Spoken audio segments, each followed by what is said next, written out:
Comenzar. Ya estamos grabando. Pues ya bienvenidos todos en este inicio de 2025. Damos gracias a Dios por este año que comienza. Nos ponemos en sus manos para que el Señor nos ayude a profundizar en su palabra, que también vayamos viendo cómo hay algunas ciencias, como precisamente la historia, que nos ayudan a tener una mejor comprensión de los contextos sociales, culturales en que vivió nuestro Señor y que también nos van ayudando a ir captando, digamos, formas de expresión, géneros literarios usados y todo eso que tenemos en los textos de los evangelios, que eficazmente comunican un mensaje salvífico, pero que siempre conviene ahí tener un mayor conocimiento contextual, tanto en los contextos literarios como en los contextos que se llaman extralingüísticos, es decir, los que van más allá de la obra literaria que tenemos en la Biblia y que son precisamente los contextos históricos, antropológicos, culturales, sociales de la época. Ujú. Pues bien, vamos a hacer voy a compartir con pantalla en la pantalla con ustedes de los contenidos que iremos abordando.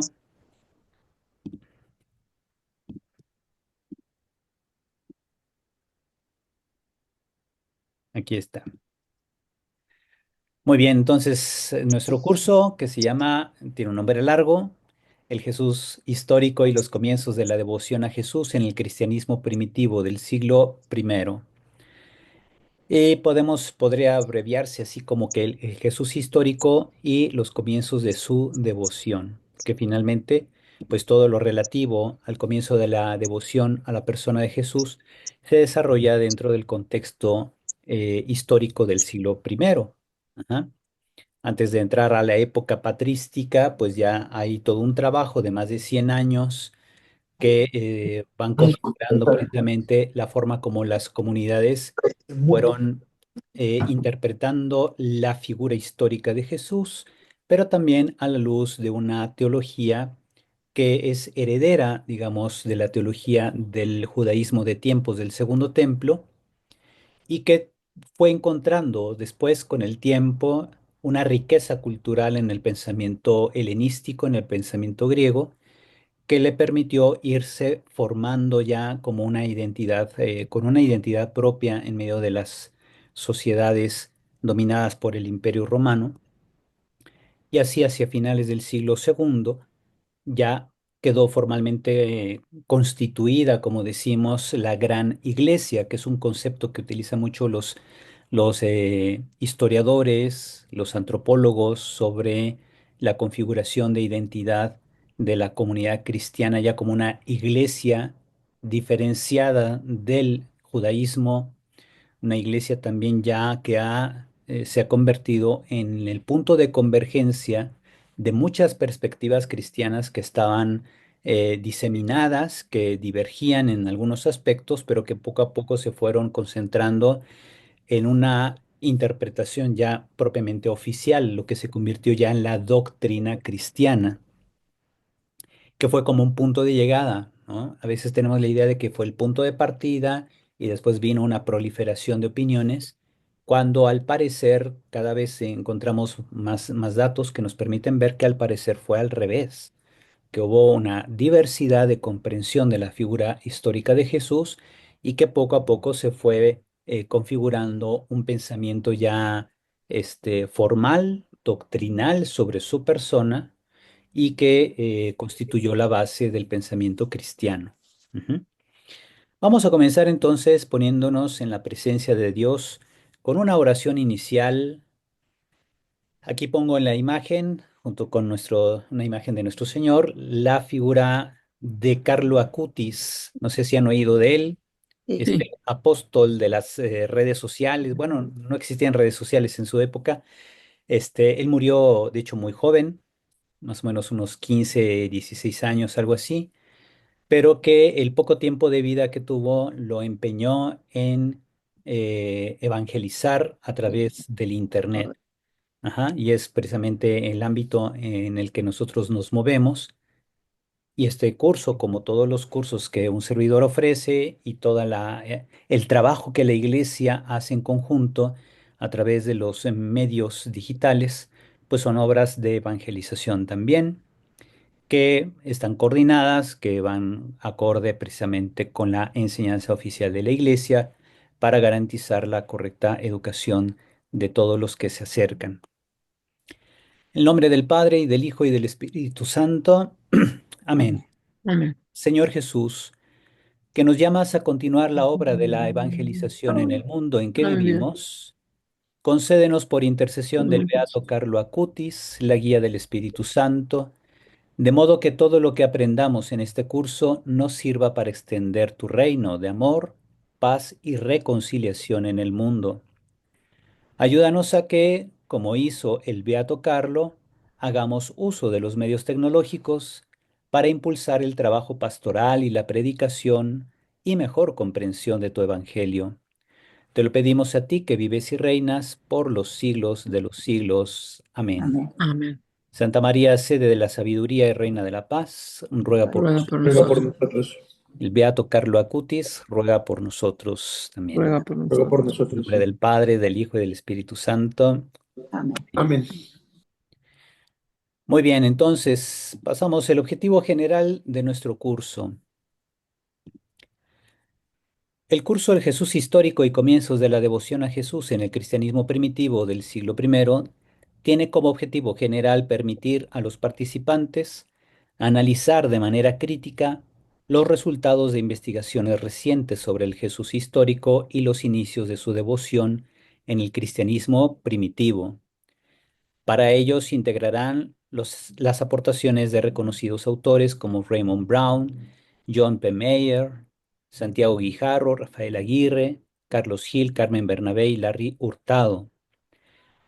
Este análisis busca desarrollar una comprensión profunda y contextual de este periodo clave en la historia del cristianismo, fomentando una reflexión informada sobre el impacto de estas investigaciones en los debates contemporáneos. Objetivos específicos. Para alcanzar este objetivo general, el curso se estructura en objetivos específicos que guían el aprendizaje.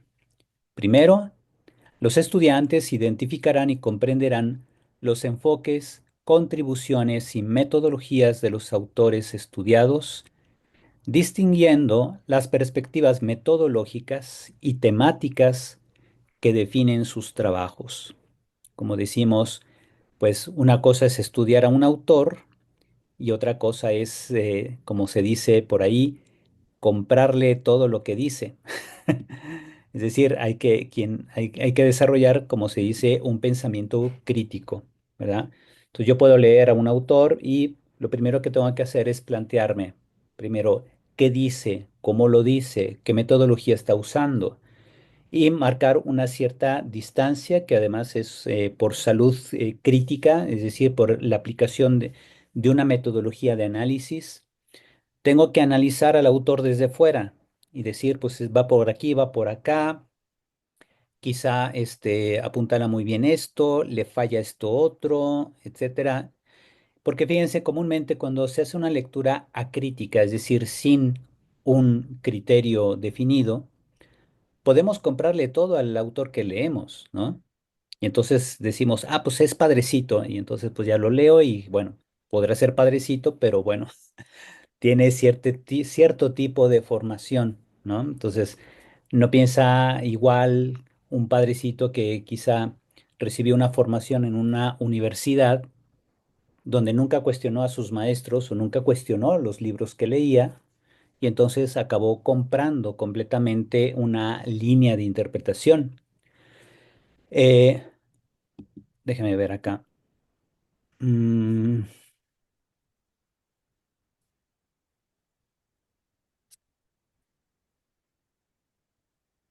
que,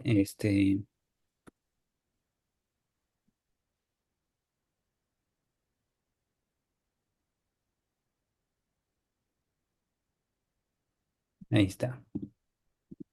Ajá. Bien, lo otro es entonces que dado que alguien se formó en una escuela, puede caer en la idea de no cuestionar a ese autor, ¿no? Bien, aquí alguien pone como me pasa con Antonio Piñero. Puede ser, puede ser. De hecho, Antonio Piñero pues es muy bueno en ciertas áreas, pero precisamente en cierto momento cuando llega a plantear conclusiones, pues se nota más que nada una postura agnóstica, ¿verdad? Porque ciertamente él se ha declarado agnóstico, él no es creyente, no sé si se ha bautizado o no, pero pues nunca ha defendido, digamos, una postura teológica del magisterio, por así decir, porque pues de hecho él no es practicante de ningún tipo de cristianismo. Y entonces, por ejemplo, cuando yo estudio un autor que va en esa línea, yo puedo ir preguntándome, bueno, ¿qué tan casado está, como decimos, con su propia metodología? Y eso es muy importante porque, fíjense, cuando alguien se casa con una sola metodología, lo más probable es que va a polarizar sus opiniones al respecto. Y va a decir, no, es que, no sé, por ejemplo, Antonio Piñero una vez dijo, es que leer la Biblia desde una perspectiva de fe es un prejuicio. Tú te quedas, ¿prejuicio? ¿Y por qué vemos un prejuicio? Si la Biblia precisamente surge de comunidades creyentes y va dirigido a comunidades creyentes. Entonces, no se trata de un prejuicio, más bien hay que identificar, por ejemplo, las líneas teológicas de los diversos libros de la Biblia, ir comprendiendo cuáles son los puntos que defienden, que proponen. Por ejemplo, a los que van a tomar el curso del sábado de la obra deuteronómica, pues ahí vamos a ir viendo las distintas escuelas de lo que antes se creía era un solo núcleo teológico que un teólogo llamado Martin Knott creía que de hecho un solo autor de una sola escuela teológica había escrito muchos libros. Deuteronomio, Josué, Jueces, los dos libros de Samuel y los dos libros de los Reyes. Pero ya la investigación posterior descubrió que no era tal como él lo creía. Sí había una línea teológica muy marcada, pero se nota que había muchas manos. Por tanto, se pasó de una perspectiva de un autor a una escuela teológica y que además, después del exilio de Babilonia, todavía vino la manita de gato, como decimos, es decir, hubo autores posteriores, ya redactores finales o editores finales, que fueron agregando otros aspectos desde una perspectiva teológica ligeramente diferente. Y entonces, cuando comprendemos esa diversidad de posturas, es fácil caer en la idea de que todo es obra de condicionamientos literarios, ¿no? O de escuelas teológicas, y se puede perder de vista el mensaje divino o el mensaje salvífico que está ahí comunicado. En ese mismo texto, aún escrito por personas de esa época, ese texto contiene un mensaje salvífico. Eso es lo que hay que analizar desde la perspectiva de la fe. Obviamente esto ya no lo hace Piñero, ¿verdad? Piñero lo que va ahí desmenuzando, es decir, aquí hay escuelas teológicas y no sé qué, y bueno, pues nadie tiene la razón, simplemente son expresiones desde sus propios enfoques, ¿no? Ahora, cuando alguien dice, y bueno, ¿y quién tiene la razón? Pues la razón la tiene Dios. ¿Verdad? No, entonces, ni hay que casarnos con un solo investigador, ni hay que reducir todos los textos bíblicos a una sola escuela teológica, como hacen los fundamentalistas, que leen un pasaje y dicen, esto se debe hacer y aplicar porque ahí lo dice la Biblia, ¿no?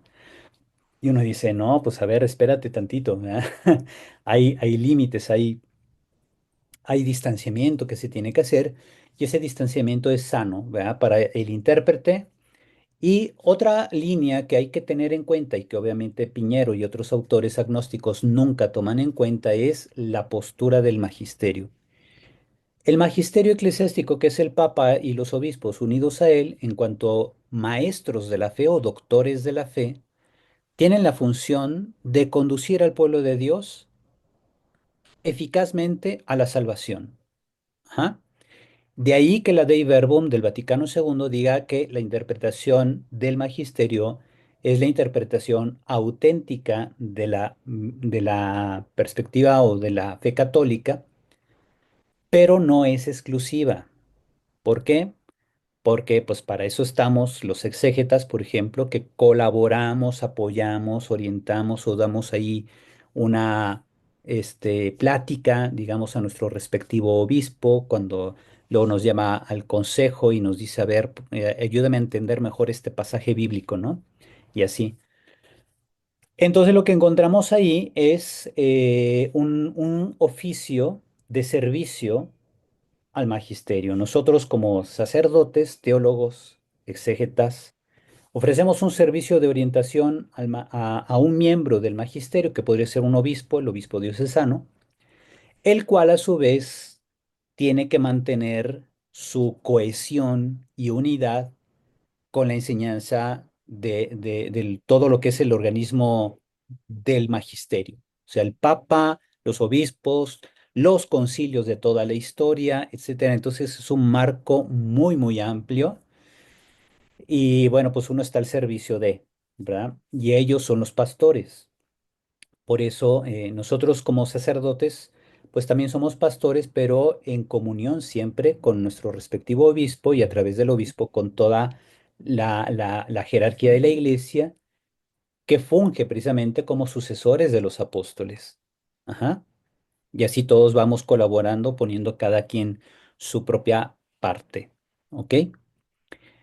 Y bien, entonces volviendo aquí a la presentación, a ver, aquí les pongo, ahí está. Aquí tenemos entonces, hay que darse cuenta entonces de cómo hay enfoques, contribuciones, metodologías de autores, aquellos de los que compramos libros en las librerías, ¿verdad? Por ejemplo, alguien dice, oiga, padre, ¿sugiere leer a fulano? Sí. ¿Leer a este otro? Sí. Pero cada uno tiene una formación específica, una postura teológica y obviamente, aunque sean sacerdotes, pueden pensar distintos según la metodología que cada quien emplea, pero todos ellos, en cierto modo, digamos, están en comunión con la enseñanza oficial de la Iglesia. Simplemente unos enfatizan más un aspecto, otros enfatizan más otro aspecto, y nos van presentando así, digamos, lo que es parte de la historia de la interpretación en el seno de la Iglesia. Mucha gente, en su incertidumbre quizá o angustia, buscan cuál es la interpretación correcta de un pasaje bíblico. Y aquí el concilio, bueno, la Dei Verbum del Concilio Vaticano II, como el documento de interpretación de la Biblia en la Iglesia y otros, pues nos dicen claramente, no es que hay una sola interpretación, sino que cada pasaje puede iluminar diversos aspectos de la vida, tanto personal como eclesial, y entonces se tienen que emplear las metodologías adecuadas según lo que uno quiere enfatizar más. De modo que no es que la verdad se haga diluida, sino que la verdad salvífica puede ser enfatizada más en un aspecto o en otro según la metodología que se emplea. Pero no existe una única metodología para abordar toda la Biblia, ¿verdad? Eso no existe, ¿ok? Y también, como le decía, todos los autores que leemos, de los cuales tomamos nota, son gente que, digamos, tuvieron una formación específica, tienen una línea específica y bueno, a eso se le llaman el horizonte de comprensión de cada uno de los autores que estudiamos y a nosotros nos ayuda a tener esa panorámica de posturas teológicas diferentes para darnos cuenta que, bueno, no es tan fácil como creíamos al principio, ¿no? Pero sí tenemos afortunadamente la guía del magisterio, que sobre todo se centra en el aspecto salvífico del texto bíblico. Y el magisterio a su vez pues toma muchos elementos de la riqueza de la historia de los teólogos, empezando con los padres de la iglesia, los santos, etcétera, que fueron contribuyendo al descubrimiento del sentido salvífico de los textos y de ahí el magisterio también nos alimenta espiritualmente, ¿verdad? Bien, Luego, entonces, se fomentará la capacidad de aplicar estas perspectivas al análisis de pasajes específicos de los evangelios y otros textos históricos, estableciendo relaciones claras entre las investigaciones académicas y los contextos histórico-culturales del siglo primero. A continuación, los participantes, o sea, todos ustedes, evaluarán críticamente las interpretaciones de los diferentes autores. Vamos a ir haciendo algunos ejercicios donde pues cada quien pues puede decir, pues aquí yo veo esto, yo veo este otro, esta postura va por acá, está acá, ¿verdad? Porque el chiste es que ustedes aprendan ahí a desarrollar esta capacidad de identificar las diversas posturas de los autores, comparando entonces sus fortalezas y limitaciones de los autores mismos, y argumentando cómo estas perspectivas contribuyen a la comprensión moderna del cristianismo primitivo. Ajá. Cuando hablamos de una comprensión moderna, estamos hablando precisamente de la comprensión desde las disciplinas como la historia o historiografía, la literatura, la antropología cultural, etcétera, ¿verdad? Todas estas herramientas, la sociología histórica, la filología, que es el estudio del lenguaje en sí, y todo eso se va viendo y se va desmenuzando. Entonces, para tener esa visión más de conjunto. Ujú. Finalmente, los estudiantes sintetizarán el conocimiento adquirido mediante la creación de un ensayo crítico que va hacia el final del curso. Cada quien puede hacer un pequeño escrito, ¿verdad? Donde propongan una interpretación personal fundamentada en las lecturas y debates del curso. Puede ser una lectura ahí concretamente de un pasaje de Cristo, realizando un milagro, dando un discurso, etcétera. Y bueno, pues cada quien podría hacer un pequeño ensayo interpretativo, ¿verdad?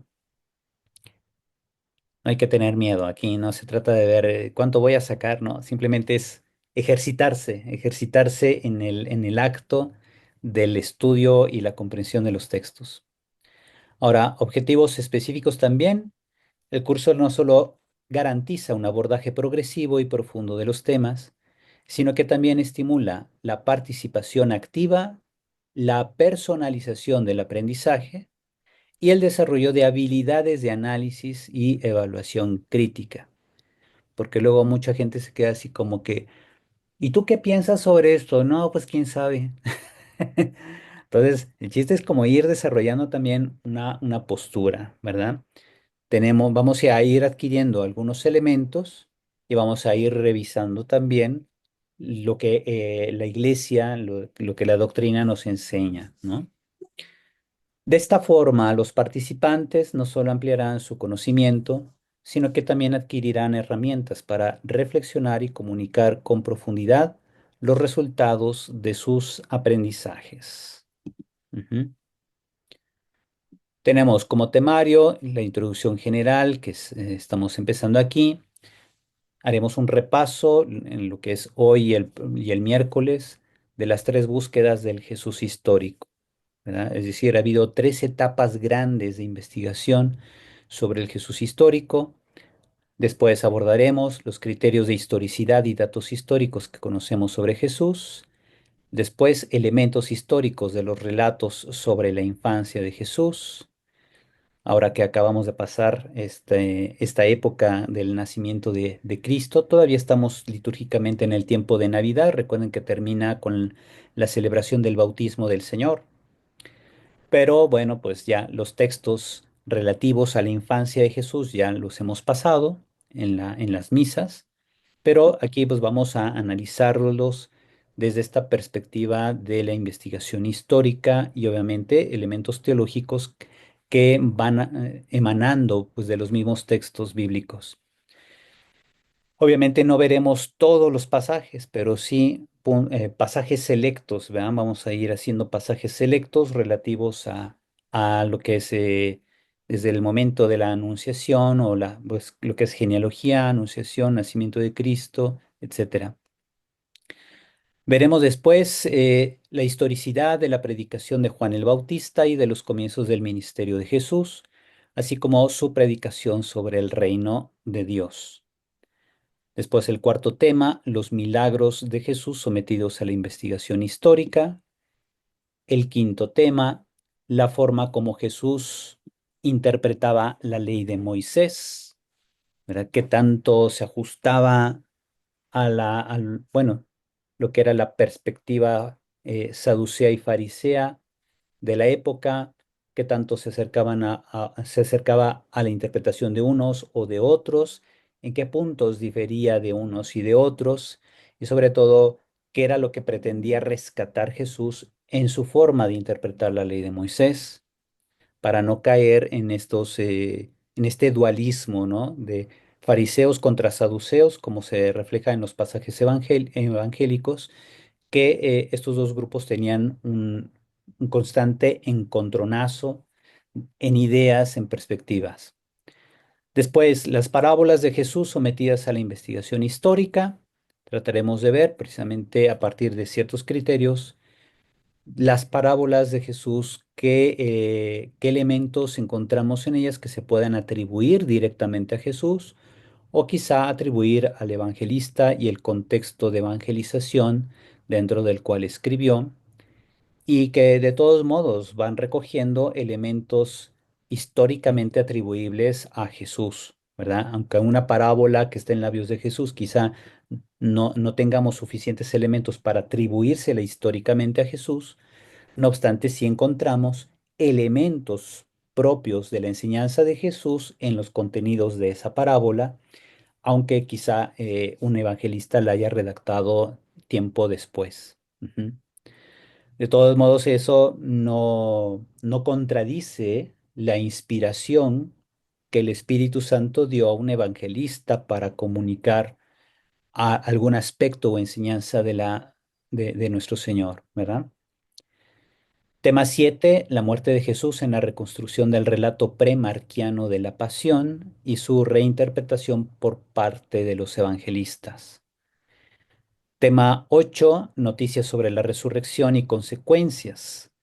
Ahí viene primero la recepción de la narrativa sobre Jesús, doctrina y expresiones de devoción a Jesús en los siguientes tipos de cristianismo primitivo. Tenemos el cristianismo paulino, cristianismo de las comunidades de Judea, el cristianismo galileo. O sea, sí había algunas diferencias de matices, ¿verdad? Vamos a ponerle aquí en unas correcciones. Entonces, por ejemplo, el cristianismo galileo se considera que de ahí salió la llamada fuente Q, que es una fuente hipotética. Nadie ha encontrado una sola muestra, digamos, arqueológica de la existencia de la fuente Q. Muchos incluso han puesto en tela de juicio la existencia histórica de Q. Vamos a abordar todos esos detalles en ese momento. Después tendremos el estudio del cristianismo de la comunidad destinataria de la carta a los hebreos, que presenta una teología sacerdotal muy desarrollada que no aparece en ningún otro autor del Nuevo Testamento, ni siquiera en San Pablo. Después tenemos el cristianismo juánico y finalmente el cristianismo gnóstico, que empieza a finales del siglo primero. Ya hay ciertos precursores en época paulina, pero sobre todo es en la década de los noventas del siglo primero que empieza a tomar forma ya una especie de doctrina alternativa a la doctrina apostólica sobre Jesús. Y entonces esa doctrina alternativa no fue creada con fines de tergiversar la fe en Cristo, simplemente refleja otra perspectiva de cómo entender a Jesús, pero no partiendo de la enseñanza de los apóstoles, sino partiendo de ciertos criterios del llamado mito gnóstico que ya existía incluso desde antes del nacimiento de Cristo y que se había diversificado o se había extendido en amplias regiones del norte de África, de Medio Oriente, del sur de la actual Turquía, y que en todas esas zonas ya se había permeado este pensamiento gnóstico. Entonces, como compartía muchos términos o más bien palabras, no los conceptos, sino Ciertas palabras eran idénticas.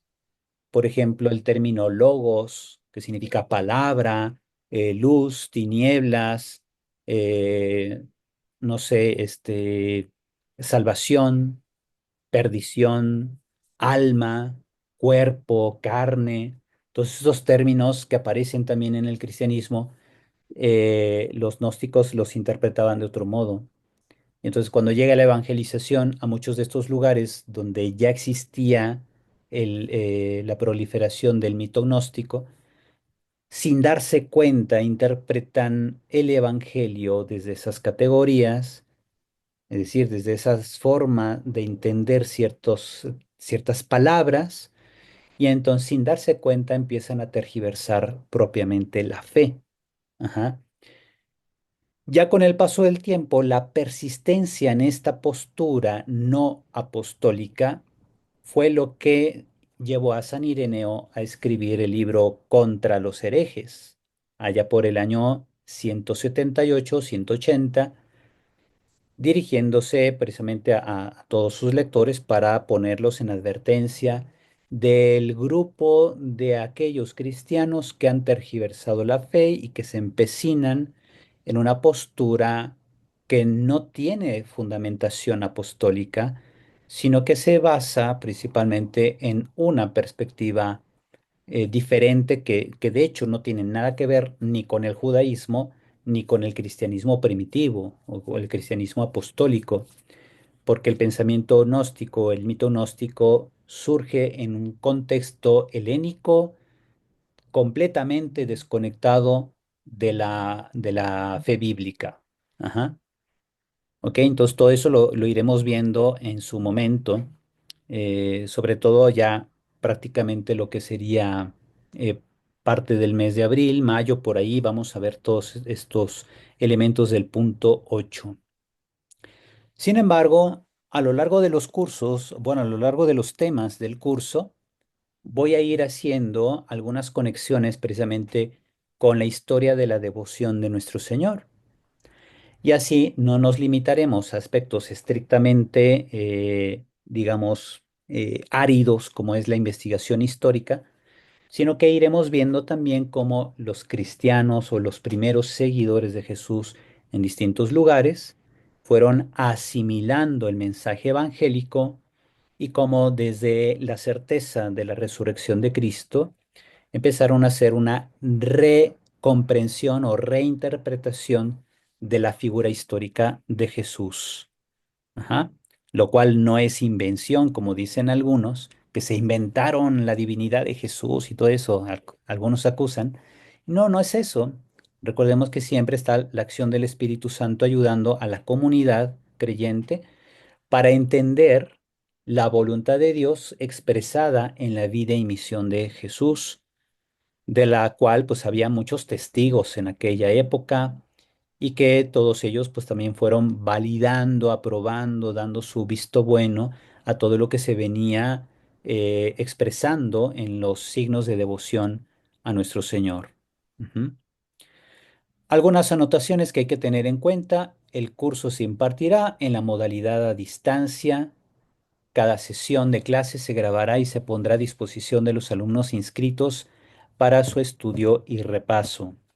Ujú. Tenemos durante el curso, el profesor, un servidor, expondrá los temas, se estudiarán diapositivas elaboradas por el profesor, videos, artículos y secciones de libros especializados de investigación bíblica, y habrá participación de parte de los alumnos, que incluirá también la resolución de dudas sobre los temas abordados en clase. Al final del curso, cada alumno obtendrá por su participación y constancia el diploma de aprovechamiento del curso por parte de Verbum Domini, Academia Online, organismo de formación permanente en Sagradas Escrituras, que tiene su sede en la diócesis de Teotihuacán, México, ahí donde yo pertenezco como sacerdote, ¿verdad?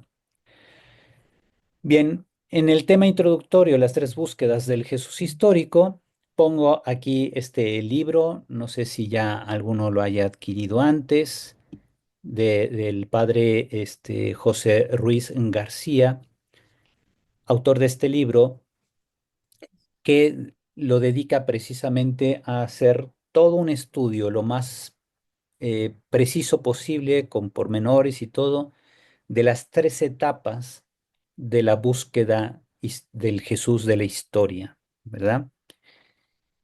Que sirven de síntesis para después pasar ya propiamente a la nueva forma de abordar los estudios históricos sobre Jesús, donde seguiremos principalmente la línea del padre John P. Meyer, autor de Un judío marginal, donde pues veremos en síntesis los contenidos de los 6 libros que él tiene, y que precisamente nos van a ayudar para ir comprendiendo más aspectos históricos del personaje, bueno, de Jesús como un personaje de la historia y el cómo se fue entendiendo a Jesús desde la antigüedad y cómo se entiende en el presente. Ujú. Tenemos orientaciones del magisterio eclesiástico. Hay un documento que se llamó Sancta Mater Ecclesiae, publicado en 1964, todavía durante el Concilio Vaticano II, salió esta instrucción acerca de la verdad histórica de los evangelios, publicado por la Pontificia Comisión Bíblica. Es un organismo, la Pontificia Comisión Bíblica, es un organismo que sirve primero para profundizar temas que el Papa en ese tiempo, Pablo VI, pidió a un comité internacional de biblistas muy buenos y que les pidió pues precisamente publicar un documento que dejara en claro la historicidad de nuestro Señor, ¿verdad? Que dejara en claro cómo la Iglesia reconoce que lo que decimos y predicamos sobre nuestro Señor Jesucristo tiene fundamentación histórica. ¿Qué pasaría si no tuviese fundamentación histórica? Pues que estaríamos creyendo mitos, estaríamos creyendo leyendas, tipo los mitos de los dioses griegos, ¿no? Y entonces hay que hacer un análisis serio, profundo de precisamente estos aspectos históricos que encontramos en el Evangelio. Después está el documento de la Dei Verbum, publicado un año después, en 1965, en el número 19. Y bueno, vamos a ver algunos elementos aquí. Ujú. Antes de pasar entonces aquí al documento de Dei Verbum, que de hecho, bueno, podemos verlo así como en síntesis, que este documento se escribe después, pero ya también nos ayuda a tener una orientación y esto es como el número 19 viene siendo como una síntesis de los elementos que encontramos en el Sancta Mater Ecclesiae, que además le voy a pasar a todos el documento de Sancta Mater Ecclesiae para que todos lo tengan. Aquí entonces me refiero al carácter histórico de los evangelios. La Santa Madre Iglesia firme y constantemente ha creído y cree que los 4 referidos evangelios, cuya historicidad afirma sin vacilar, comunican fielmente lo que Jesús, Hijo de Dios, viviendo entre los hombres, hizo y enseñó realmente para la salvación de ellos, hasta el día que fue levantado al cielo. Los apóstoles, ciertamente, después de la ascensión del Señor, predicaron a sus oyentes lo que él había dicho y obrado, con aquella crecida inteligencia de que ellos gozaban, amaestrados, es decir, instruidos por los acontecimientos gloriosos de Cristo y por la luz del Espíritu de verdad, es decir, guiados por el Espíritu Santo. Los autores sagrados escribieron los 4 evangelios escogiendo algunas cosas de las muchas que ya se transmitían de palabra o por escrito, sintetizando otras o explicándolas atendiendo a la condición de las iglesias, reteniendo por fin la forma de proclamación de manera que siempre nos comunicaban la verdad sincera acerca de Jesús. Escribieron pues sacándolo ya de su memoria o recuerdos, ya del testimonio de quienes desde el principio fueron testigos oculares y ministros de la palabra, para que conozcamos la verdad de las palabras que nos enseñan, que son Estas palabras finales tomadas del Evangelio según San Lucas, en su prólogo, ¿verdad? Cuando se dirige a su amigo Teófilo. ¿Ok? Vamos a ver acá, entonces vamos a pasar a lo que es el pequeño documento.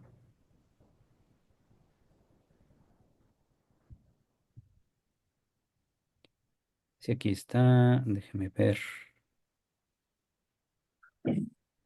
Documento Sancta Mater Ecclesia. Entonces, estos documentos del magisterio, pues los vemos desde el principio para que vayamos entendiendo cuál es la postura del Papa y los obispos. Ujú. Bien, entonces dice, la Santa Madre Iglesia, columna y fundamento de la verdad, expresión que viene en Primera Timoteo, en su misión de llevar la salvación a las almas, se ha servido siempre de la Sagrada Escritura y la ha defendido siempre ante cualquier falsa interpretación. Como no faltan nunca cuestiones complejas, el exégeta católico, al exponer la palabra divina y resolver las dificultades que se presentan, no debe jamás desanimarse.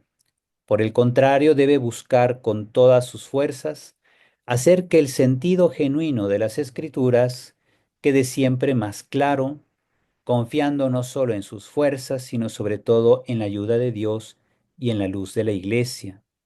Es decir, ningún intérprete está solo. ¿Se acuerdan que por ahí San Pedro dice en una de sus cartas, nadie interprete la Sagrada Escritura de manera privada? ¿Por qué? Porque la Biblia fue escrita dentro del seno de la comunidad creyente y es para alimentar la vida y la fe de la comunidad creyente. Bien, nos provoca gran satisfacción el hecho de que haya hoy no pocos fieles de la Iglesia que, expertos en las ciencias bíblicas según las exigencias de nuestro tiempo y siguiendo las exhortaciones de los sumos pontífices, atienden con impulso e incansable fatiga esta grande y ardua tarea. Se recuerda a todos los hijos de la Iglesia que deben juzgar no solo con justicia, sino con suma caridad los esfuerzos y las fatigas de estos valiosos trabajadores de la viña del Señor. O sea, hay que apreciar el trabajo de los exégetas, ¿verdad?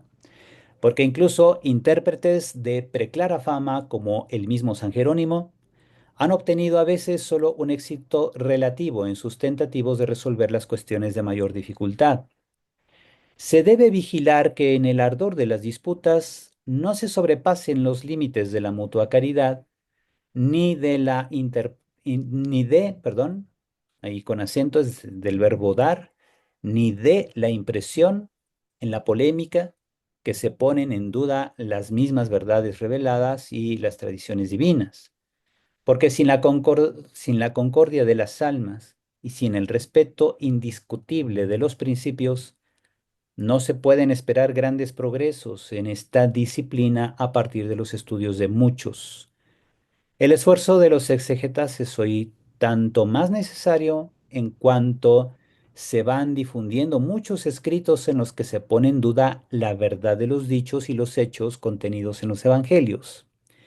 De esto se sigue que la Pontificia Comisión Bíblica, para cumplir con el encargo confiado por los sumos pontífices, han considerado oportuno exponer e inculcar cuanto sigue.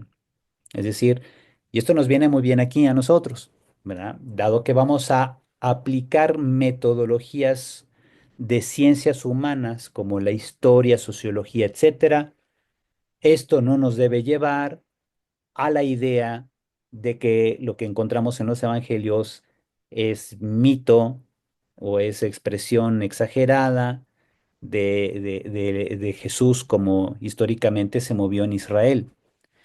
Y eso es lo que apuntan muchos que pues quizá ya no tanto Piñero, pero sí hay otros autores muy recientes como Bart Ehrman, que pues toman así una postura casi,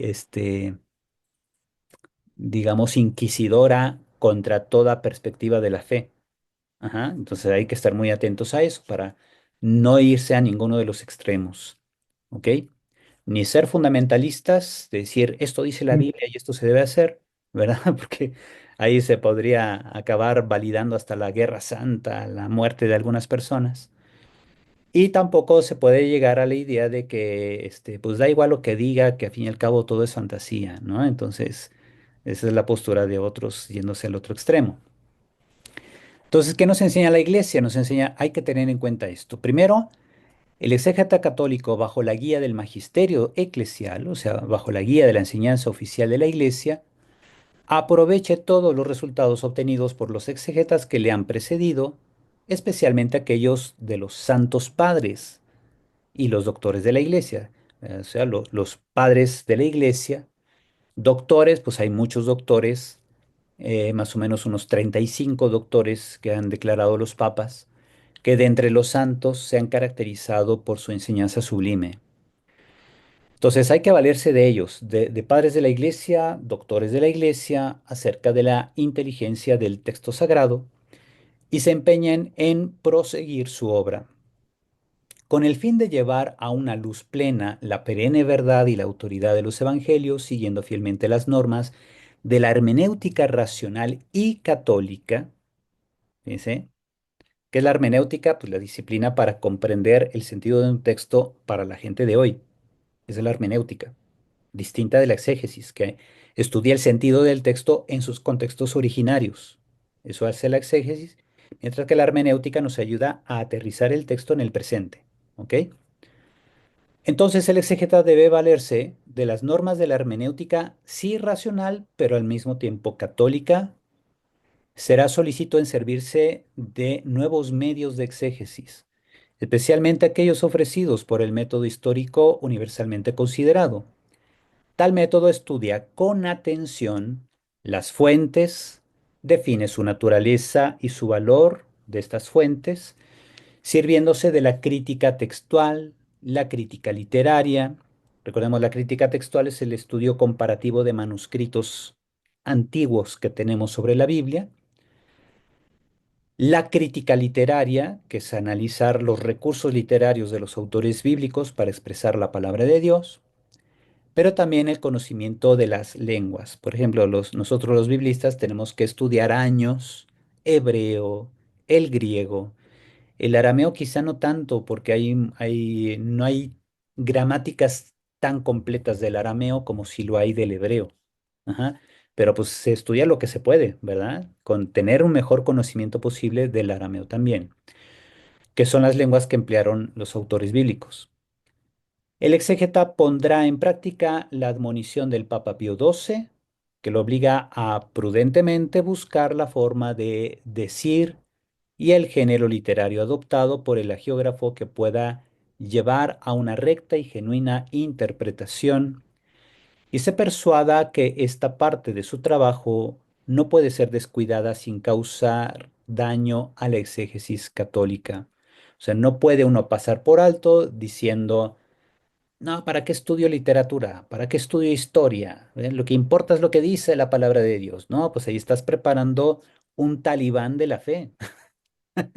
¿Verdad? Se escucha así raro, pero sí, estás preparando un fundamentalista que va a interpretar cualquier texto bíblico a rajatabla para atacar gente, para supuestamente defender la iglesia.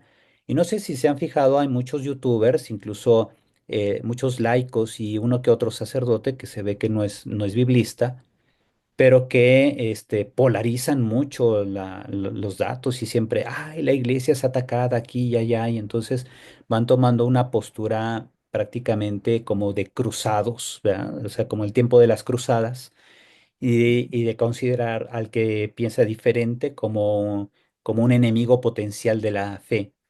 Y no es tanto eso, o sea, simplemente hay que dar la formación adecuada para hacer una interpretación equilibrada de la escritura, comprendiendo que nos comunica un mensaje salvífico, pero que también viene revestido de un lenguaje que es propio de una época del pasado y que pues eso ayuda mucho tener estas dos líneas. La enseñanza del magisterio, por un lado, ¿verdad? Que el magisterio es el intérprete auténtico de la Sagrada Escritura, y por otro lado, la investigación histórica, literaria, etcétera, sociológica, que nos ayuda a precisamente tener los dos elementos, las dos perspectivas complementarias para entender lo mejor posible no solo un texto bíblico, sino el mensaje que Dios nos quiere comunicar hoy a través de ese mismo texto. ¿Ok? Con esta advertencia, entonces, el Papa Pío XII se enuncia una regla general de hermenéutica, válida para la interpretación de los libros del Antiguo y Nuevo Testamento, porque para redactarlos, los agiógrafos siguieron el modo de pensar y de escribir de sus contemporáneos. En definitiva, el exégeta aprovechará todos los medios con los cuales pueda penetrar más a fondo en la índole de testimonios de los evangelios, en la vida religiosa de las primitivas comunidades cristianas, en el sentido y el valor de la tradición apostólica.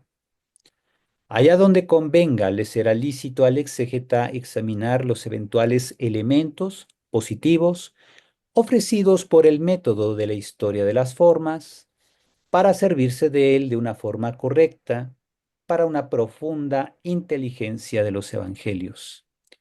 Lo hará con todo, con cautela, pues a menudo dicho método está conectado a principios filosóficos y teológicos no admisibles, los cuales vician no raramente tanto el método mismo como las conclusiones en materia literaria. Por ejemplo, vamos a ver que entre los que propusieron al inicio la metodología histórico-crítica para estudiar la Biblia, decían que esta metodología ayudaba a desmitologizar la Biblia o ayudaba a darse cuenta de cómo toda postura religiosa se basa en un dato falso. Y dicen ellos, ¿cuál es ese dato falso? La idea de que Dios existe, decían ellos. Entonces imagínate, decían, la Biblia es un libro o un conjunto de libros que expresa las ideas y creencias de grupos de la antigüedad que creían que un Dios se les había manifestado. Entonces, fíjate cómo ya desde ese punto de vista claramente está. Muchos especialistas de la metodología histórico-crítica partían de un presupuesto peligroso, la idea de que Dios no puede existir o si existe, no puede intervenir en la historia. Y tercero, en el supuesto de que Dios intervenga en la historia, no tienes cómo probarlo con metodología histórica. Y entonces, como sea, siempre le cierran la puerta a Dios. ¿Se dan cuenta? Entonces, por eso el Papa dice esto, el Papa Pío XII, cuando publicó la Divino Aflante Spiritu, que es un documento que habla precisamente sobre la exégesis católica de la Biblia, dice, pues, los exégetas católicos, la mayoría de ellos sacerdotes, apliquen la metodología histórico-crítica para entender mejor la Biblia, pero tengan en cuenta siempre que la Biblia se escribió para nuestra salvación. Por tanto, siempre hay que interpretar la Biblia desde el espíritu con que fue escrita. Fue escrita para nuestra salvación. Ajá.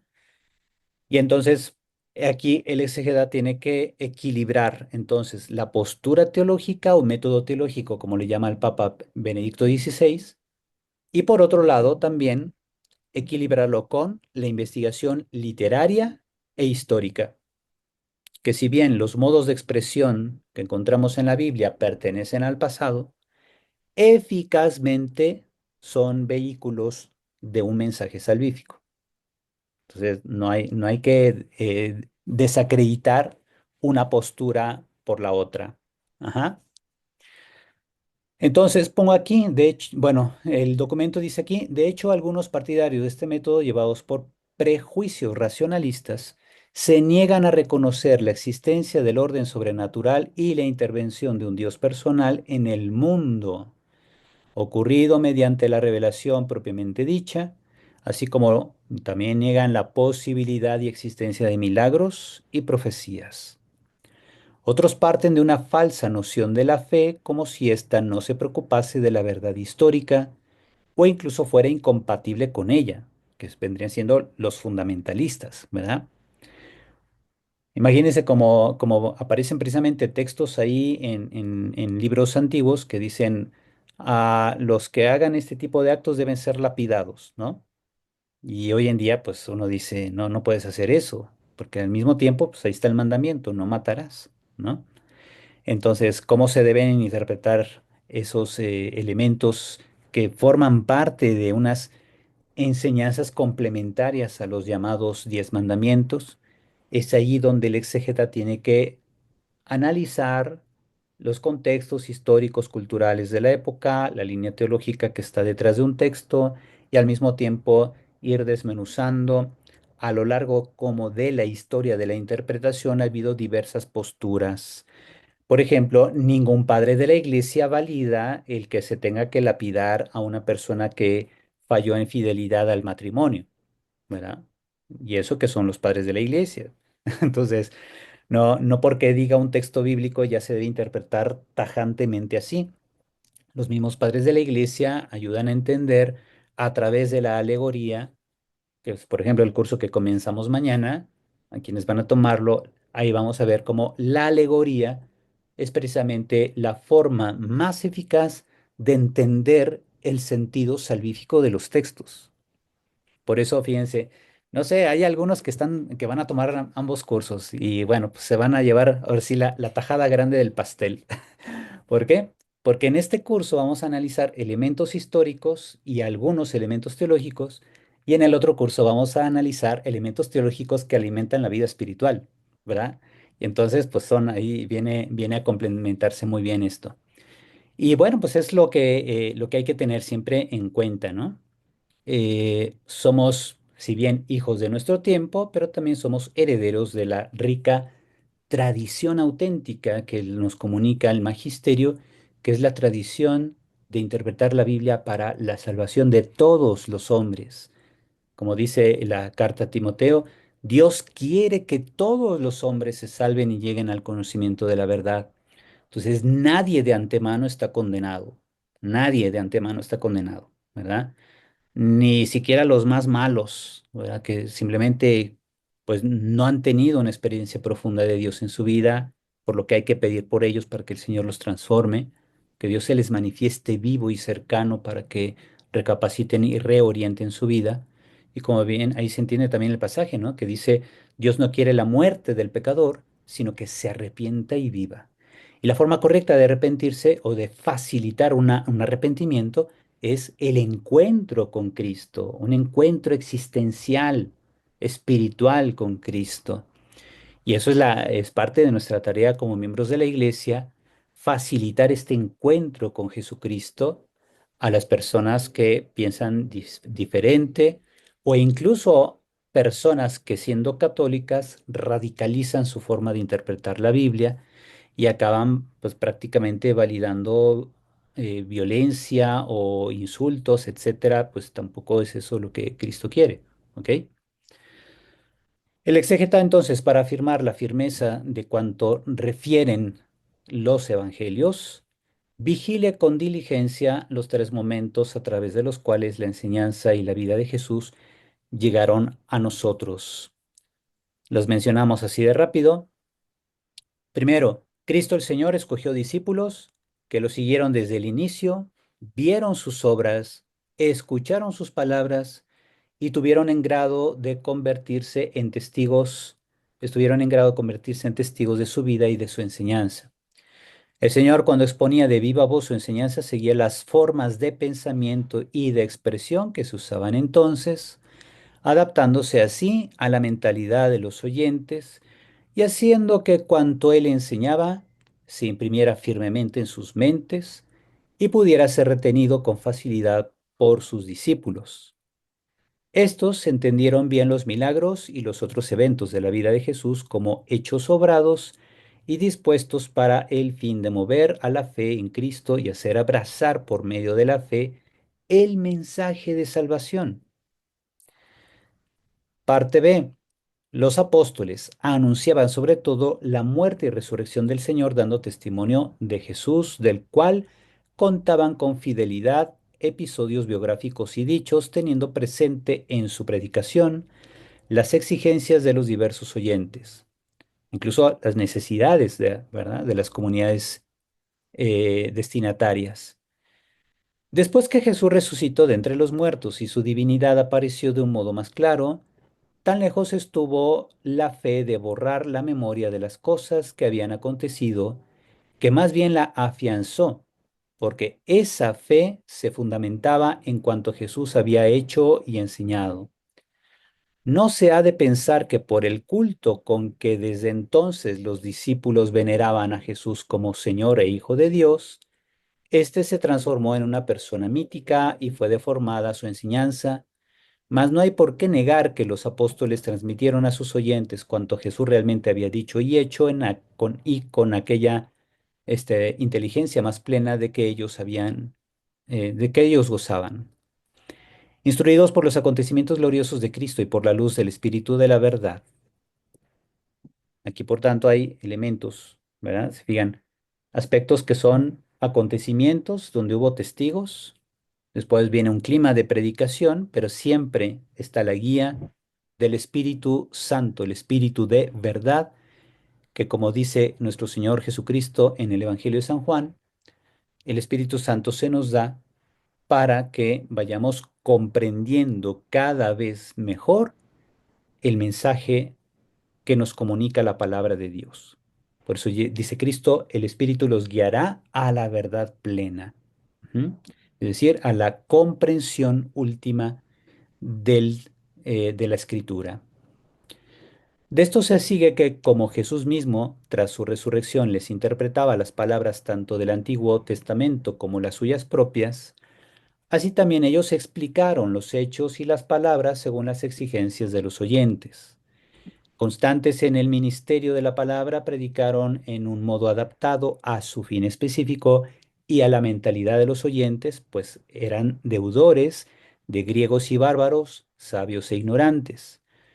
Se han de distinguir y examinar cuidadosamente estos modos de exponer usados en el anuncio de Cristo. Catequesis, narraciones, testimonios, himnos, doxologías, oraciones y otras formas literarias similares que aparecen en la Sagrada Escritura y eran usadas por los hombres de aquel tiempo. Esta instrucción primitiva, realizada en primer lugar de forma oral y después puesta por escrito, de hecho ocurrió rápidamente que muchos se propusieran ordenar la narración de los hechos, así dice Lucas 1:1 cuando dice a Teófilo, te voy a escribir este contenido porque muchos han predicado sobre Jesús, ¿verdad? Y entonces, para afianzar tu fe, he investigado todo de manera diligente y poniéndolo todo en orden. Ahora sí, ahí te va el texto, ¿no? Muy bien, entonces, muchos se propusieron ordenar la narración de los hechos que se referían al Señor Jesús y fue consignada por los autores sagrados en los cuatro evangelios para la utilidad de las iglesias con método apropiado, al fin peculiar de que cada cual se había propuesto. Por eso, cada evangelista narra los mismos acontecimientos de la vida de Jesús ligeramente distinto. Uno diciendo, agregando un detallito más acá, otro quitándole un detallito, otro agregando unas palabras especiales, etcétera. Ajá. Eso no significa que no haya ocurrido eso. Significa que más bien en la historia de la tradición sobre ese acontecimiento o dicho de Jesús, fue necesario adaptar ese contenido a la comunidad a la que estaba destinado un evangelio. En algunas ocasiones realizaron labores de síntesis, en otras, teniendo presente la situación de las iglesias particulares, desarrollaron ciertos elementos, buscando por todos los medios que los lectores conocieran la solidez de cuanto se les enseñaba. En efecto, entre los materiales de que disponían, los agiógrafos seleccionaron especialmente aquellas que se acomodaban a las varias condiciones de los fieles y al fin que se proponían y las relataban de la manera que convenía a esas condiciones y propósitos. Como quiera que el sentido de un enunciado depende también del contexto, al transmitir los evangelistas los dichos y hechos del Salvador en contextos variados, hay que pensar que lo hicieron para utilidad de los lectores, por lo cual el exégeta ha de indagar cuál fue la intención del evangelista al exponer un dicho o un hecho de un modo concreto o presentarlo en un contexto determinado, porque no obsta de ningún modo a la verdad de la narración el hecho de que los evangelistas refieran los dichos y hechos del Señor en orden diverso y expresen de manera diversa sus sentencias no a la letra, aunque reteniendo el sentido. Así, por ejemplo, dice San Agustín, es probable que cada evangelista creyese que debía hacer el relato en el orden en que Dios hubiese querido sugerir a su recuerdo lo que narraba, siempre con referencia a aquellas cosas cuyo orden, sea el que sea, no afecta a la autoridad y verdad del Evangelio. Quien busque con piadosa atención por qué el Espíritu Santo, que reparte los dones propios a cada uno según le parece y por tanto, al recordar lo que iban a escribir, gobierna también las mentes de los santos en atención a los libros que habían de ser puestos en tan gran cima de autoridad y rige a uno de una manera y a otro de otra. Bien, vamos a dejarle ahí para tomarnos el descansito de 10 minutos y ahorita le seguimos, ¿verdad? Igual, si ahorita regresando alguien dice, oiga, como que no he entendido bien algo, pues me lo dicen antes de continuar, ¿verdad? Para que nadie se me quede atrás. Gracias. Ahorita nos vemos, gracias. Ok, hasta luego. Gracias. Bien. Muy bien, alguien pregunta, ¿qué significa aflante? Ya ve que el documento del Papa, en la encíclica del Papa Pío XII, Divino Aflante Espíritu, significa a la letra, significa por el soplo del Espíritu Divino. Pero también, bueno, eso de soplo es inspirado, ¿verdad? O sea, inspirado por el Espíritu Divino es lo que significa esa expresión. ¿Ok? Muy bien. Entonces, continuando aquí con el documento, dice, si el exégeta no tiene presentes todas estas cosas que tienen que ver con el origen y la composición de los evangelios y no hace recto uso de todo lo bueno que han aportado los estudios recientes, no cumplirá con su oficio de ver claramente cuál fue la intención de los autores sagrados y qué es lo que realmente han dicho. Ajá. Entonces, fíjense, yo tuve una maestra en Italia, allá en la Universidad Gregoriana, que decía, dime ciò che c'è nel testo, ma non nella tua testa, que significa en italiano, dime aquello que está en el texto, no en tu cabeza. Entonces, es muy importante tener en cuenta esto, ¿verdad? Cuando, por ejemplo, incluso cuando alguien hace la lección divina, primero hay que ver qué dice el texto. Antes de preguntarme qué me dice el texto, debo cuestionarme qué dice el texto. Y entonces, para saber qué dice el texto, no basta leer el texto. Para eso las Biblias tienen notas, ¿se fijan? Nuestras Biblias católicas tienen notas que nos ayudan a conocer mejor los contextos de un documento bíblico, un libro bíblico. Contextos históricos, literarios, filológicos, etcétera. La Biblia de Jerusalén tiene muchísimas notas que son muy buenas para orientar al lector, porque, y si se fijan, las Biblias protestantes no tienen notas porque dicen, pide al Espíritu Santo que te ayude a interpretar y te avientan ahí al ruedo, ¿no? Y entonces el problema de la interpretación protestante es que se convierte en una interpretación subjetivista, muchas veces centrada solo en la emotividad, ¿verdad? Cuando uno dice, ay, qué bonito texto, me dice, me siento que los angelitos me tocan ahí los violines. No, o sea, no fue escrito para hacerte sentir bien. Muchas veces los textos bíblicos, al contrario, ¿verdad? Son ahí como un latigazo que te ayuda, que te ayuda a reorientarte adecuadamente, ¿ok? Bien, en las investigaciones aparece que la doctrina y la vida de Jesús no ha sido transmitida simplemente con el solo fin de conservar su recuerdo, sino que han sido predicadas de suerte que dieran a la iglesia el fundamento de la fe y de las costumbres. Por tanto, el exégeta, escrutando diligentemente los testimonios de los evangelistas, estará en grado de ilustrar con una penetración mayor el perenne valor teológico de los evangelios y demostrar plenamente cómo es necesaria e importante la interpretación de la iglesia. Quedan muchas cosas de gran importancia en las que la discusión y la explicación puede y debe libremente ejercitar el ingenio y la agudeza del intérprete católico, de modo que cada cual por su parte ofrezca su propia contribución para el provecho de todos a un progreso de la sana doctrina y en orden a preparar el juicio de la iglesia y documentarlo para defensa y honor de la misma. Ajá. Mucho ojo aquí con eso del progreso de la sana doctrina. No significa que con el tiempo debe cambiar la doctrina de la iglesia, ¿no? El progreso de la sana doctrina significa el progreso en la comprensión de aquello que en la Biblia aporta salud al alma. Ajá. Entonces, lo que progresa es nuestra comprensión del mensaje que ahí ha estado por miles de años y que es necesario siempre solicitar la guía del Espíritu Santo para que nos ayude a entender, ¿verdad? Lo que dice ahí el texto para luego ver qué me dice el texto.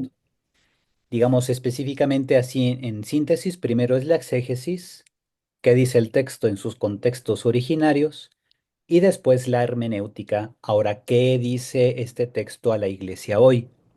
Ajá. Bien, entonces tenemos este dispuesto, sin embargo, a obedecer al magisterio de la iglesia y no olvide que los apóstoles predicaron la buena nueva, llenos del Espíritu Santo, que los evangelios fueron escritos bajo la inspiración del Espíritu Santo, el cual preservaba a los autores de todo error. Verdaderamente no hemos conocido la economía de la salvación, sino por medio de aquellos los que el Evangelio ha llegado hasta nosotros. Evangelio que primero predicaron y después, por voluntad de Dios, nos transmitieron en las Escrituras, destinado a ser columna y fundamento de nuestra fe. De hecho, no se puede decir que hayan predicado antes de haber tenido un conocimiento perfecto, como algunos osan decir, gloriándose de ser correctores de los apóstoles. No sé, ahí piensen en algún disque teólogo, ¿no? Que proliferan mucho hoy en día. Bien, tras la resurrección del Señor de entre los muertos, fueron revestidos desde lo alto con la virtud del Espíritu descendido sobre ellos, fueron aleccionados acerca de todas las cosas y tuvieron un conocimiento perfecto. Partieron después a los confines de la tierra para proclamar los bienes que nos vienen de Dios y para anunciar la celeste paz a los hombres, poseyendo todos y cada uno el Evangelio de Dios. Ojo, con esto de Evangelio de Dios no nos referimos a los evangelios que están en la Biblia, sino a la palabra predicada, no solo la palabra de Cristo, sino sobre Cristo. Punto 3. Aquellos a los que se pide la tarea de enseñar en los seminarios o institutos análogos se preocupen sobre todo de que las divinas letras sean enseñadas punto por punto, como lo exigen la misma importancia de esta disciplina y las necesidades de la época actual.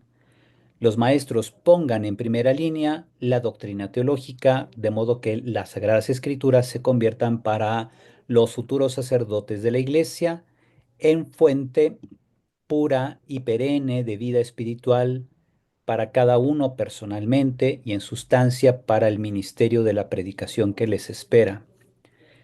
Además, cuando recurran a la crítica y sobre todo a la crítica literaria, no lo hagan como si estuvieran interesados solo por ella, sino con el fin de penetrar mejor con su auxilio en el sentido querido por Dios por medio del agiógrafo. Bien, lo que comentaba hace rato, en este punto es donde la exégesis secular o agnóstica es donde se queda atorada, ¿verdad? Por ejemplo, un Antonio Piñero, hay otro español que se apellida Bermejo, que también se la pasa atacando siempre a los autores creyentes, diciendo que hemos mitologizado a Jesús, etcétera, que son presupuestos que ya tienen como 200 años y mucha gente está ahí simplemente rebobinando, ¿no? Sacando nuevas ediciones de esas perspectivas. Y que bueno, pues al no tener ellos el don de la fe, pues tampoco comprenden este sentido salvífico de los textos, ¿verdad? Y por otro lado, quienes somos creyentes también debemos estar atentos para no hacer decir la Biblia lo que más bien estamos pensando nosotros, ajá, sino que escuchando el magisterio y escuchando lo que los exégetas han estudiado, podemos nosotros tener una mejor comprensión de un pasaje bíblico y entenderlo como ilumina situaciones reales, no solo personales, sino también de toda la comunidad. Ujú. Bien, no se queden pues a medio camino contentos con sus descubrimientos literarios. Esto va para los especialistas que se quedan solamente en el aspecto literario, sino intenten mostrar cómo estos hallazgos contribuyen en realidad a comprender siempre más claramente la doctrina revelada o eventualmente a rechazar los errores.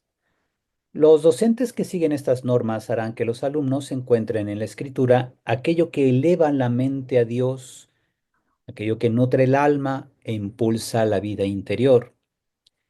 Finalmente, aquellos que instruyen al pueblo cristiano con la sagrada predicación deben tener suma prudencia, sobre todo enseñen la doctrina, trayendo a la memoria la admonición de San Pablo: vela por ti mismo y por la enseñanza, persevera en esta disposición, pues obrando así te salvarás a ti mismo y a los que te escuchen.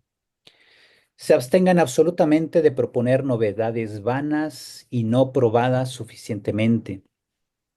En cuanto a las nuevas opiniones ya sólidamente demostradas, las expongan con cautela y teniendo presente las condiciones de la audiencia.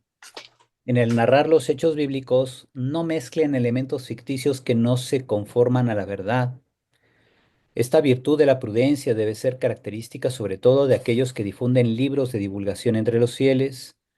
Si su trabajo pone en evidencia las riquezas de la palabra, de modo que los fieles se llenen de fervor y se vean movidos a mejorar la propia vida.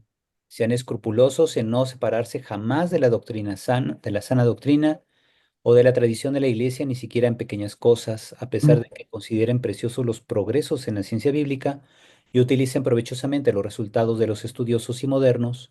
Eviten del todo opiniones temerarias de los innovadores. Está severamente prohibido difundir sin consideración, con un pernicioso prurito de novedad, cualquier tentativo para resolver una dificultad sin una elección prudente y un serio examen, turbando así la fe de muchos. Ya con anterioridad, esta Pontificia Comisión para los para los Estudios Bíblicos ha estimado oportuno traer a la memoria que también los libros y artículos de revistas y de periódicos que tienen que ver con la Biblia, en cuanto que conciernen a temas de religión y de la instrucción cristiana de los fieles, están sometidos a la autoridad y jurisdicción de los ordinarios. Si pide, pues, a los ordinarios, o sea, los ordinarios son los obispos, ¿verdad? Que vigilen con máxima diligencia tales escritos, para que no digan, realmente pasó esto y, bueno, viene alguna explicación. Por ejemplo, hay un autor argentino, Ariel Álvarez Valdés, que sacó unos 4 librillos que se llaman Enigmas de la Biblia, donde toma precisamente varios pasajes de la Biblia y les hace su interpretación. Ariel Álvarez, doctor en teología bíblica, o creo que fue de Sagrada Escritura, ya en el bíblico, este, pues sí, sacó esta colección de libros que me parece interesante porque presenta, digamos, el grado de investigación que se tenía en la época en que él estudió. Sin embargo, quizá por la forma de exponer, a mucha gente les movió el tapete diciendo, no, pues que Adán y Eva no existió y que es imposible que una serpiente hable con Eva, ¿no? O cosas así. Entonces, empieza, digamos, con algo como controversial y ya después te da en la instrucción de, bueno, cómo, qué tipo de relatos eran, qué relatos etiológicos, qué tipo de recursos usaban, etcétera. Y bueno, pues ahí más o menos salva la cosa. Pero sí hay mucha gente que se escandaliza de muchas cosas, si de sopetón le avientas así, ¿no? Pues que Jesús no dijo eso y esto no, y que aquel se lo inventó el evangelista, ¿verdad? Entonces, muchos especialistas caen en eso, con tal de llamar la atención, como pasa hoy en día con muchos youtubers, ¿verdad? Dicen cosa y media con tal de que la gente vea sus videos y les den like, ¿verdad? Y lo que buscan, pues, es su fama personal. No es que estén buscando la educación en la fe de la gente.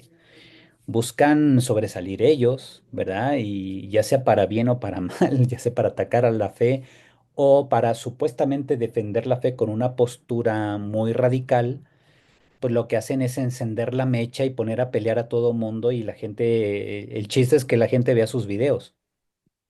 Eso es súper peligroso hoy en día, ¿verdad? Porque las plataformas de Internet pues preparan el terreno como para que salga del interior lo que cada quien tiene realmente, ¿verdad? Si desean que la gente los vea o si desean realmente formar al pueblo de Dios. Entonces aquí ya fíjense cómo este documento publicado en el 64 ya dice aguas, ¿verdad? No busquen ustedes simplemente alborotar el gallinero, como decimos aquí en México, ¿verdad? O sea, no lancen una paloma de cohete y échense a correr y asustar a todos. Y por otro lado, también el chiste es saber abordar de una manera académica prudente, pero también equilibrada, como decía el Papa Benedicto XVI en la Verbum Domini. Por eso le puse así el nombre a la academia de nuestros cursos. Verbum Domini, el nombre de este documento del Papa Benedicto XVI, que nos ayuda a equilibrar la exégesis tanto histórico-crítica como el método teológico, dice él, es decir, la perspectiva de la fe. Ajá. Bien, aquellos que presiden las asociaciones bíblicas sigan fielmente las normas fijadas por la Pontificia Comisión para los Estudios Bíblicos. Si se llegan a observar las normas que acabamos de exponer, la Sagrada Escritura volverá a ser útil para los fieles. También en nuestro tiempo, no habrá ninguno que no experimente el dicho de San Pablo: las Sagradas Escrituras pueden instruir para la salvación mediante la fe en Cristo Jesús. Toda la Escritura divinamente inspirada es útil para enseñar, para arguir, para corregir y para educar en la justicia. Así el hombre de Dios se encuentra perfecto y preparado para toda obra buena. Y firma el Papa Pablo VI, bueno, con audiencia y aprobación del Papa Pablo VI, que ratifica y ordena publicar la instrucción en abril del 64, ¿verdad? Algunos todavía no habíamos nacido. Pero bueno, ahí está claramente este documento. Fíjense cómo lo pongo al inicio de nuestro curso. ¿Por qué? Porque nos va a servir de guía, de orientación. Cuando veamos así algún estudio histórico que diga, pues aquí no hay elementos suficientes como para afirmar que pasó como viene en el Evangelio, ¿verdad? No quiere decir que no haya sucedido. Quiere decir simplemente que nuestros criterios de historicidad no dan para tanto como para afirmar eso por la falta de documentación o porque se note claramente una perspectiva teológica detrás de lo que el autor está proponiendo.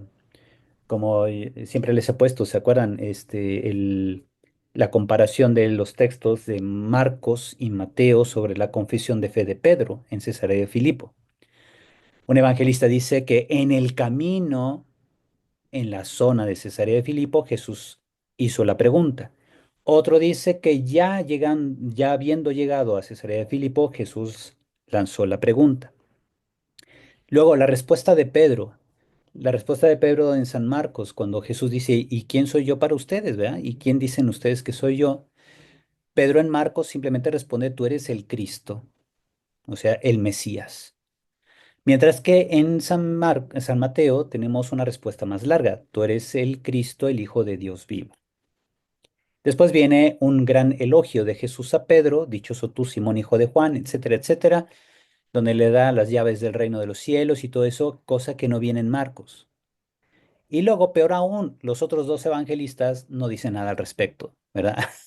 Entonces te quedas chino. Entonces, ¿cómo estuvo la cosa? ¿Cuál es el dato histórico concreto? Pues no tenemos elementos suficientes para aplicar criterios de historicidad y definir si Mateo o Marcos dicen la verdad histórica. Lo que sí vemos es que la perspectiva de cada evangelista tiene una función tanto literaria como teológica dentro de su proyecto de evangelio. Ajá. Entonces, Marco nos quiere decir una cosa, digamos más como que la confesión de fe de Pedro es más judía que cristiana. Ajá. Por tanto, la confesión de fe de Pedro va a iniciar el tríptico de los tres anuncios de la pasión con tres actos de incomprensión de los discípulos. Cosa que más o menos en términos generales sigue Mateo, pero Mateo agrega a la confesión de fe de Pedro una postura netamente cristiana, con una cristología súper desarrollada, más propia de los años 80 que de la época de Jesús, ¿verdad?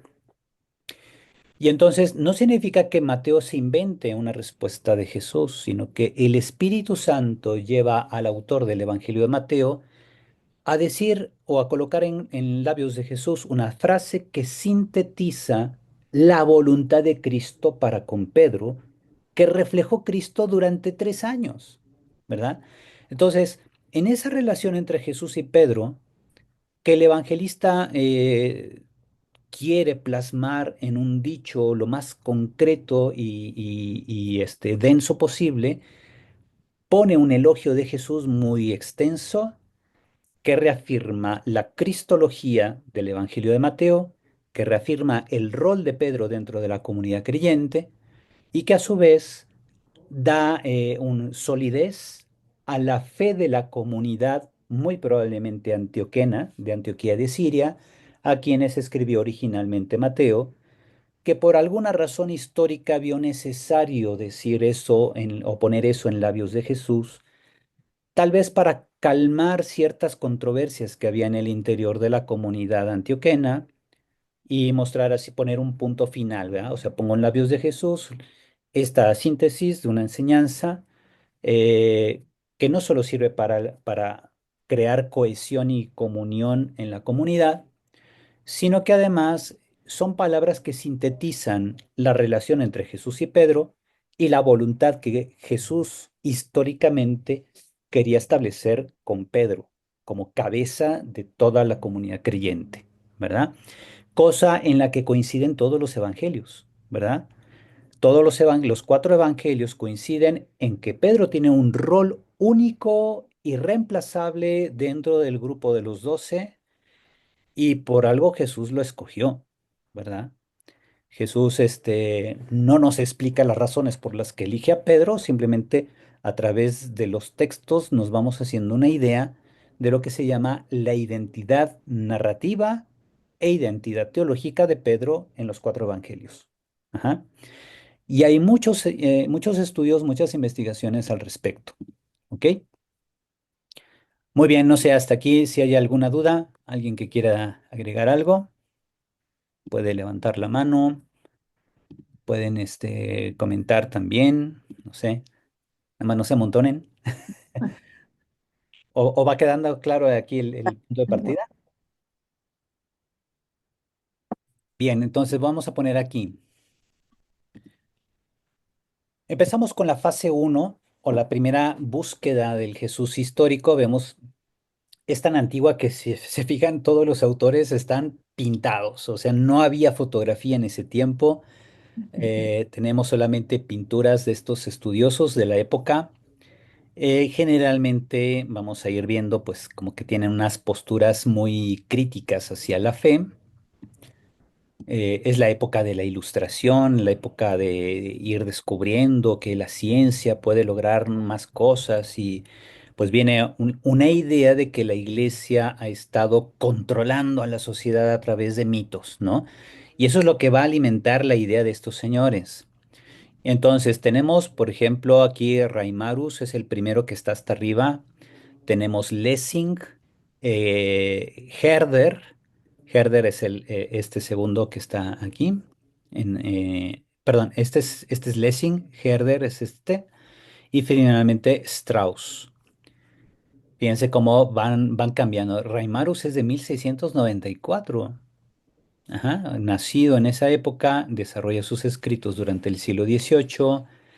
Lessing también durante el siglo XVIII y después viene Herder durante el XVIII e inicios del XIX y Strauss, que es el más reciente o el más tardío de estos 4 estudiosos, que por allá quizá en torno al 1838 pudo haber comenzado sus aportaciones a la investigación histórica hasta 1874 que fallece. Las tesis que manejan distinguen entre el Jesús histórico y el Cristo eclesial, que después se le llamó el Cristo de la fe. Reimarus, el de arriba, dice que los apóstoles engañaron a la gente con la idea de la resurrección. Así, según él, se explica la diferencia entre ambas imágenes de Jesús. Cuando uno dice, bueno, ¿qué se puede rescatar de la investigación histórica acerca de Jesús? Y por otro lado, ¿qué es lo que predica la iglesia acerca de Jesús? Un Jesús divino, un Jesús celestial que nunca se equivoca, etcétera. Y pues eso le parecía muy exagerado a Reimarus. Decía, yo creo que aquí nos vendieron agua pintada diciéndonos que era chocolate, ¿no? Entonces, en pocas palabras, la iglesia nos creó todo un mito de Jesús. Jesús debe ser interpretado exclusivamente dentro del contexto judío. Son puntos de llegada a los que llegaron muchos investigadores que decían, bueno, si Jesús era judío, pues hay que interpretarlo como lo que era, un judío y no inventarse que él creó una nueva religión o que él envió o que él resucitó, vamos. O sea, fue un hombre normal, fue un judío normal de su época, se murió y San se acabó. Y después los apóstoles cimentaron la idea de que había resucitado y así crearon un sistema de control de conocimiento y de creencia de su época y quizá para cobrar limosnas o no sé qué se imaginaban estos señores, ¿verdad? Como si fuera simplemente un negocio empresarial. Padre, Sí, pero, adelante. pero no tan lejos porque inclusive el doctor Antonio Piñero dice que Jesús fue enterrado, sepultado junto con los dos ladrones en Ajá, una fosa común ajá, porque era judío. sí. Sí, pues ahí nuevamente les digo, cuando alguien se casa con una perspectiva metodológica, todo lo quiere meter a ese embudo, ¿verdad? Entonces, si era común eso, pues entonces Jesús también. Y por otro lado, vamos a ver más adelante, otro autor, John Dominic Crossan, dice, ni siquiera gozaron de sepultura común, ¿verdad? Diferente a lo que dice Piñero. Crossan, según sus investigaciones, dice que ningún ajusticiado por el Imperio Romano, es decir, ningún crucificado, podía gozar de sepultura, ni siquiera en una sepultura común, sino que sus cuerpos eran bajados de las cruces y tirados para que los perros los devoraran. Y esa es la postura de Crossan, ¿verdad? Y Crossan se dice católico, pero no cree que Jesús haya resucitado, o no sé qué crea él con eso de la resurrección, ¿verdad? Es un autor muy bueno, digamos, en las investigaciones históricas, pero sus conclusiones son prácticamente gratuitas, ¿verdad? Tenemos por otro lado Strauss, que es el que está hasta acá abajo, ¿verdad?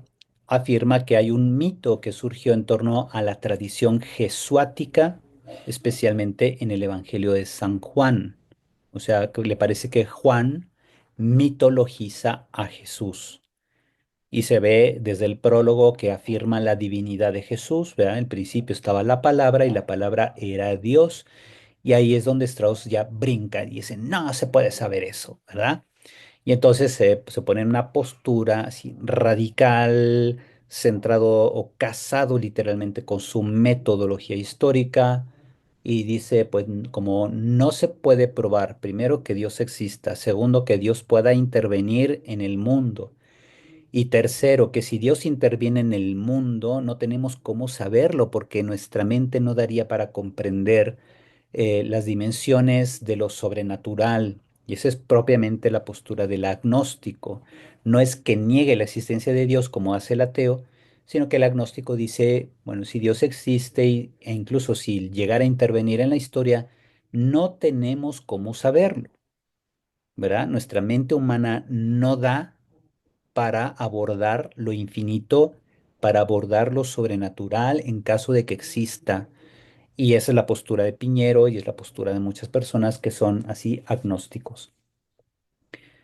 Y entonces vean cómo hay un puente directo entre estos autores y muchos que en la actualidad se las dan de que han descubierto el hilo negro o que dicen que la iglesia se inventó la dimensión divina de Jesús, etcétera, etcétera, ¿no? Entonces, fíjense, si el problema es el método, entonces hay que ver de qué trata el método de estos señores. Reimarus la cuestiona, la cuestión, perdón, dice, debe resolverse dentro de criterios puramente históricos. Entonces, al margen la fe, Vamos a analizar solamente desde criterios históricos la persona de Jesús, entendiéndolo como un hombre cualquiera, ¿verdad? Un judío cualquiera de su época, que ya después otros inventaron que había resucitado y le inventaron su dimensión divina.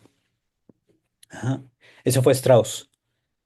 Entonces, este, Strauss enfatiza el enfoque mítico que queda desvelado mediante la aplicación de la crítica de las formas y géneros literarios. Ya por su época, precisamente hubo un autor apellidado Gunkel que hizo el estudio de la crítica de las formas literarias para el estudio del Génesis y después otros autores, incluso ya del siglo XX, como fue Rudolf Bullmann y Martin Dibelius, aplicaron estos criterios de estudio de las formas literarias, los géneros literarios aplicados a los evangelios. Y si bien no acabaron diciendo que todo era mito, sí dijeron, bueno, expresaron una forma concreta lo que ellos entendieron de Jesús, pero del Jesús propiamente de la historia no se puede saber nada, porque los mismos evangelios son una barrera infranqueable, dijo Bullman, que vamos a ver más adelante.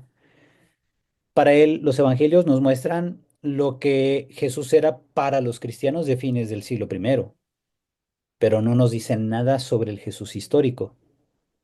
¿Se dan cuenta? Entonces, Bullman, nuevamente casado con una metodología de investigación, dijo, no se puede saber nada del Jesús de la historia.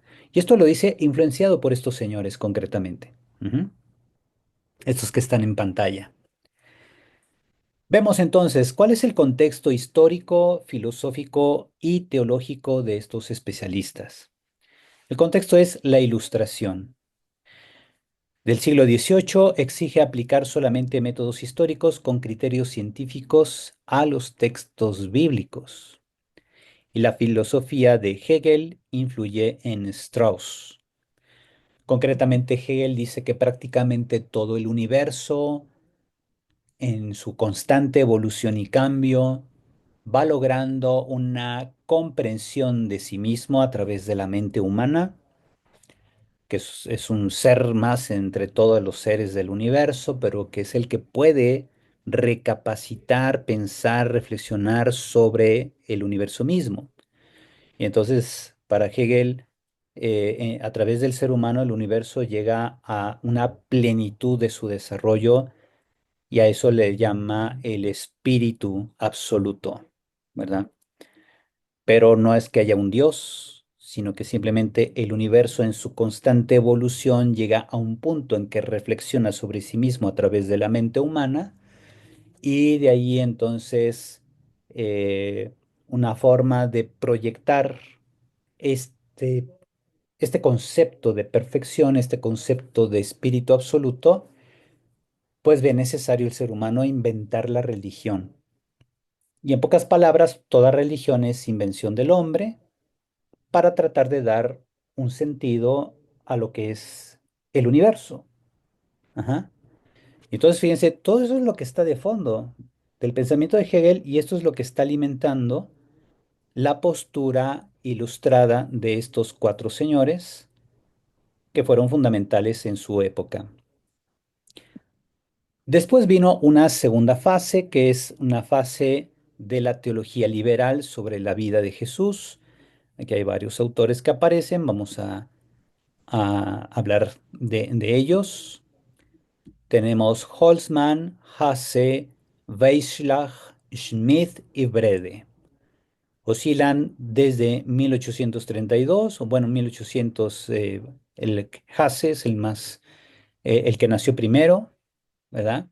Y si se fijan, pues llegan prácticamente hasta 1910, o 1956, porque Schmidt ya nace en los finales del siglo XIX y desarrolla su teología a lo largo del XX. Ajá. La tesis en síntesis de esta nueva corriente es la reconstrucción histórico crítica de la vida de Jesús desde las fuentes más antiguas. Toman al Evangelio de Marcos como marco, son los primeros como que se dan cuenta que el Evangelio de Marcos se escribió primero antes del Evangelio de Mateo. Entonces, consideran que el Evangelio de Marcos tiene un desarrollo biográfico, es decir, utiliza el género literario de biografía típico del mundo grecorromano para contarnos una vida de Jesús.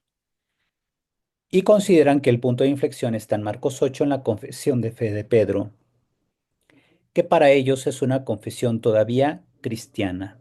Ajá. O sea, ellos creen que la confesión de fe de Pedro en Marcos 8 es el parteaguas para entender después la dimensión divina de Jesús, que expresa finalmente el centurión que ve morir a Jesús en Marcos 14. Ujú.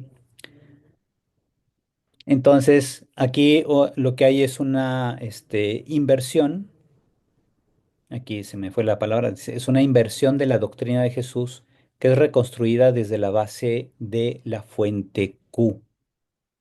Recordemos, la fuente Q que es una fuente hipotética que se cree surge en Galilea y que alimentó a los evangelios de Marcos, a través de Marcos, no, perdón, influencia, perdón, a Mateo y a Lucas. A Marcos no, porque Marcos desarrolla su evangelio en otro lado, muy probablemente en Roma, como decía Papías de Hierápolis. Pero la fuente Q y Marcos, que pudieron haber sido contemporáneos, sirvieron de base para Mateo y Lucas. Ajá. La bronca es que no encontramos por ningún lado una copia de la fuente Q. En cambio, sí encontramos copias de Marcos, que era contemporáneo a Q.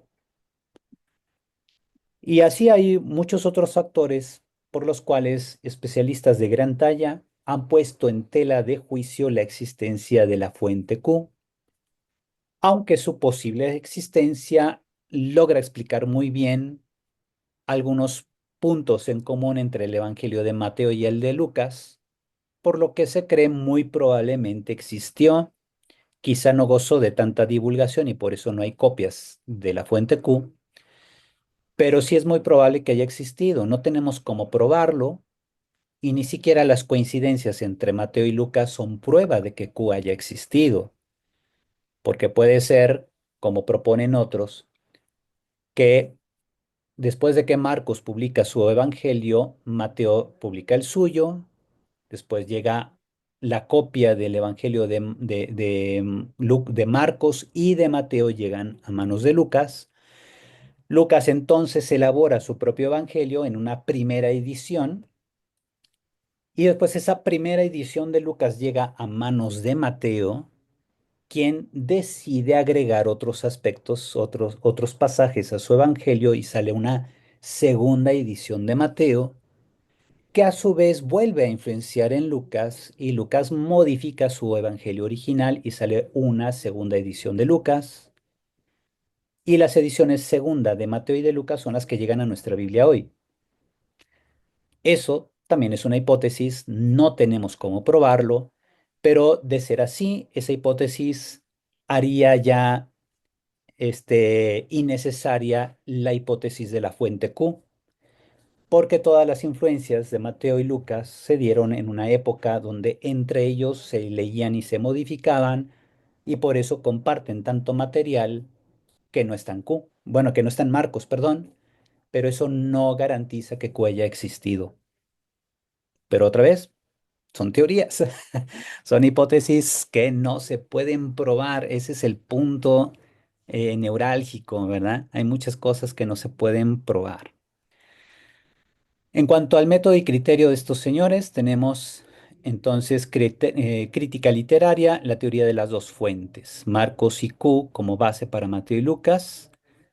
Todos estos autores consideran que así fue, Mm. autores de los siglos XIX y comenzando el XX.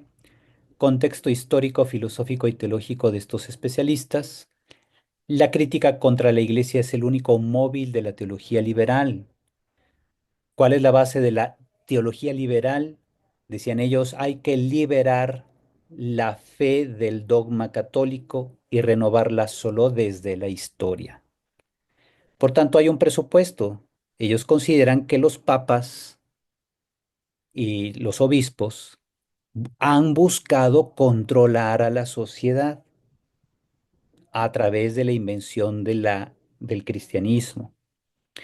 Y entonces estos señores dicen, bueno, ciertamente no tenemos cómo probar que Jesús era Dios, pero la investigación histórica nos puede ayudar a rescatar a Jesús de todos los ropajes teológicos que la iglesia le encimó.